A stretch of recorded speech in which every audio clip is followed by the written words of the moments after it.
Planado man o hindi, noong buwan ding iyon, umangat na sa mga survey si Digong. Nangunguna pa rin si Po, pero sa rating ni Duterte na 16%, statistically tied na sila ni na VP Binay at Secretary Mar Rojas.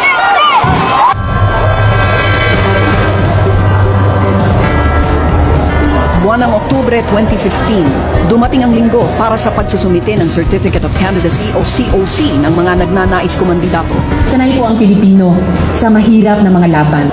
Nagpalipas ng magdamag sa harapan ng tanggapan ng COMELEC sa Maynila ang ilang supporter ni Davao City Mayor Rodrigo Duterte. Pinakainabangan ang magiging pasya ni Davao City Mayor Rodrigo Duterte. Didinggin ba niya ang higit isang taong panawagang tumakbo sa pinakamataas na pwesto sa pamahalaan? Unang araw pa lang ng filing, tinuldukan na agad ni Digong ang pangarap ng kanyang mga taga-suporta. There was never a time that I looked beyond the boundaries of the mayorship of Davao. Samantala, ang mga ibang kandidato, isa-isa nang nagsipag-file ng kanilang mga COC, si VP Binay, Senator Grace Poe, Secretary Mar Rojas, at Senator Miriam Santiago. Lumipas ang unang 3 araw ng filing, ni anino ni Digong hindi nasilayan sa tanggapan ng COMELEC sa Maynila.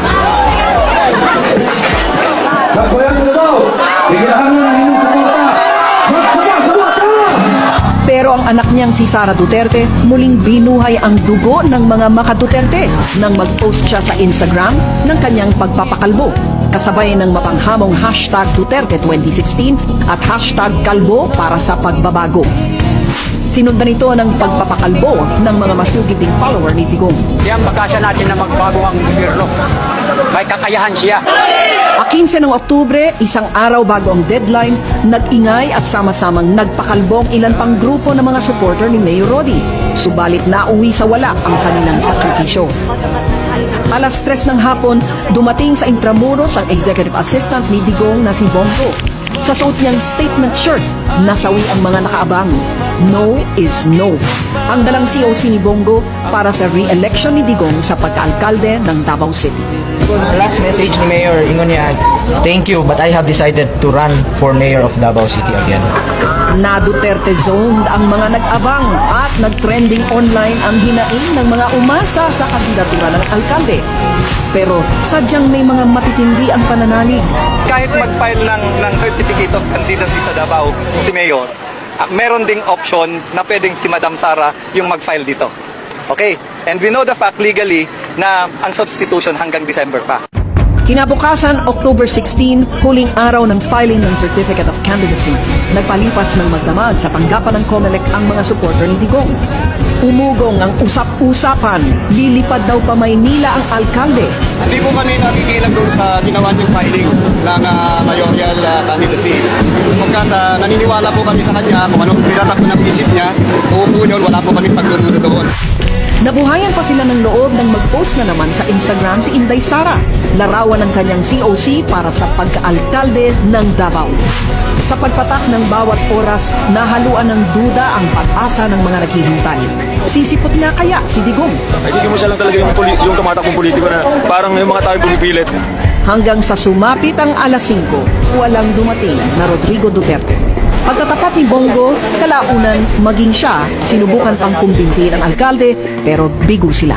May one last try ako nung that day. Sabi niya, hindi ko Mayor, baka magbago isip mo. Sabi niya, isa ka pa. Sabi niya, nag-usap na tayo. Tapos nausapan natin dyan, hindi talaga ako tatakbo. That was the longest 12-hour my life. Hindi ko maintindihan na naiihi ako, na hindi ko naintindihan na nararamdaman ko, I'm so tense. Sa kabila nito, hindi pa rin namatayan ng pag-asa si Bongo at ilang malalapit na kaibigan at kaalyado ng mayor. Nakaisip sila ng paraan.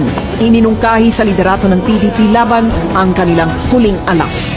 Sinabihan ko si Senator Coco Pimentel. Sabi ko, Sir Coco, hindi talaga pupunta si Mayor sa Manila. Nandito lang po kami sa Davao and we are unprepared na lumipad dyan. Kung gusto mo, ito, a mere suggestion only. Sabi ko, mag-file kayo ng substitution, pero wala akong assurance na papalit si Mayor. Nakinig ang liderato ng partido. Bago matapos ang araw, nag-file si Martin Dino ng COC para sa pagkapangulo. Ako po si Martin Dino. Miyembro po ako ng PDP Laban since 1982. Trainer po ako ng PDP Laban. Bagamat miyembro siya ng PDP Laban at chairman ng Violence Against Crime and Corruption, pawang barangay captain lang ang hinawakang pwesto ni Dino sa gobyerno. Kaya nagtaasa ng kilay ng marami. Placeholder nga lang ba siya para kay Digong? Sa panuntunan kasi ng COMELEC, mayroong hanggang December 10 ang mga partido para palitan ang isang kandidato ng kanyang kapartido sakaling ito'y mamatay o di kaya'y ma-disqualify. Tuloy ang mga ugong sa kandidatura ni Digong. Ilang araw matapos ang filing ng COC, namataan siya sa isang mall. Dito, eksklusibo siyang nakapanayam ng News 5. So paano yung presidential run mo? Wala na yun. I filed my COC as mayor of Davao City again. Sir, walang substitute? Kasi I believe yung isa You niyo are talking about December? Yeah. Yeah, that's the window. That's Yeah. what you're talking about. Yeah, so sir, I might still go for it. so will you go for Well, it? I said I leave it to God. Ayaw na nyo magtanggap ng sagot eh. If I say ayaw, magalit man. So, scale of 1 to 10, Yeah. running for president, Yeah. 3. Pinagkaguluhan ng mga nakarinig ang mayor. Nabuhay ang pag-asa ng mga taga-suporta. Pagtatapat ni Bongo, isa itong mahalagang pangyayari na kumurot sa puso ng tigasin si Duterte. Nagdagsaan yung mga nagpa-picture. Ang dami, 2 oras na nakatayo doon. Yung iba dumadaan, galit. Sabi niya, Mayor, hindi na kami boboto at wala nang pag-asa sa itong bansa natin. Hindi ka naman tumakbo eh. Galit yung tao. So, doon niya nakita na andyan pala yung real clamor. Nang salain ng COMELEC ang listahan ng mga nagnanais maging kandidato, maraming kumwestiyon kay Dino at nabansagan pa siyang nuisance candidate. Pagtatanggol ni Dino, Tandaan niyo po, ako ay inendorso ng aming partidong PDP Laban. October 29, umatras na nga si Dino sa laban na insulto raw siya sa pagturing sa kanya ng nuisance candidate. At ang inasahang pamalit nga ay ang alkalde ng Davao. He's a very loyal party man and that he would abide by whatever is the decision of the party. Ngunit tumanggi pa rin magbitiw ng huling salita ang mayor. Hanggang sa kalagitnaan ng Nobyembre, namamaluktot pa rin ito sa panawagang tumakbo. I'll tell you straight para matapos na talaga kung bakit. Maybe duwag ako na pagkatao. Parang gano'n mga fear of failure. But you know, the problems of considering the enormity of the problems confronting the country, talagang maging duwag ka. Habang naghuhunos dili ang mayor, umarangkada naman ang mga kasong disqualification laban kay Senator Grace Poe. Naliko ang atensyon ng publiko sa Senado kung saan dinidinig noon ang kandidatura ni Poe. Sa puntong ito, akala ng marami tuluyan ng magagarahe ang biyaheng pampanguluhan ni Mayor. Ngunit nang paboran ng Senate Electoral Tribunal ang kampo ni Poe, ginulat ni Digong ang lahat sa kanyang deklarasyon.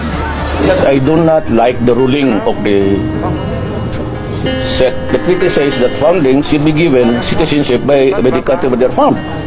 Period. Kaya matapos ang ilang buwang hulaan kung tatakbo nga ba siya sa pagkapangulo o hindi, Nobyembre 23, 2015, tinanggap na ni Digong ang hamon. Yes, I am running. But the formal declaration would be made by the PDP. Ang presidente ng Pilipinas, kayong mga durugista, yung araw na yan, magbiti na kayo. Kung anong bagal ni Digong magpasya sa pagtakbo ay siya namang tuling niya sa pagpili ng pangunahing plataporma. Handa raw siyang ipatupad ang kamay na bakal laban sa krimen at droga kahit pa mauwi ito sa pagdanak ng dugo ng mga kawatan.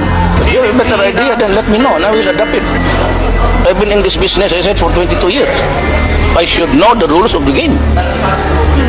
Bakit pa kayo takot dyan sa kiling-kiling na yan? Imposible sa pananaw ng iba pero track record na raw niya ang magpapatunay. Kaya niya itong tuparin at handa pa siyang itaya ang kanyang sariling buhay kung di niya ito mapanindigan.